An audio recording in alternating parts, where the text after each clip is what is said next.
सभा आयोजित केलेली आहे। मुख्यमंत्री म्हणून मी सर्वांचे मनपूर्वक हार्दिक स्वागत करतो। यानंतर मुख्यमंत्री स्वागत उपमुख्यमंत्री करतील अशी मी विनंती करतो।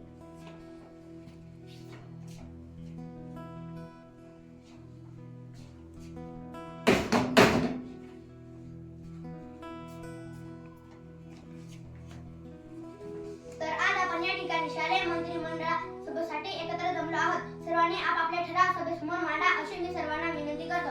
ठराव क्रमांक 1, आरोग्यमंत्री आपल्या शाळेतील सर्व मुलांचे आरोग्य चांगले राहावे यासाठी शाळेत हँडवॉश उपलब्ध करावे अशी मी विनंती करते। अतिशय चांगल्या प्रकारे ठराव मांडण्यात आलेला आहे। ठराव मंजूर।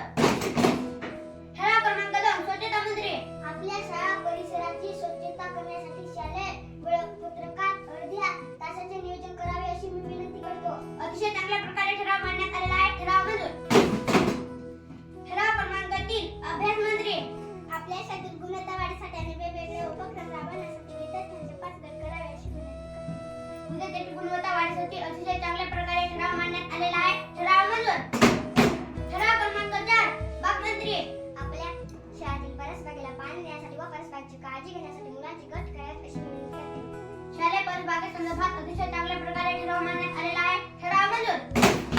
ठराव क्रमांक 5, सहल मंत्री मुलांची सहल अथवा परिसर क्षेत्र भेटीचे नियोजन करावे अशी मी विनंती करते। विद्यार्थ्यांची सहल किंवा परिसर क्षेत्र भेट संदर्भात अतिशय चांगल्या प्रकारे ठराव मांडण्यात आलेला आहे। ठराव मंजूर।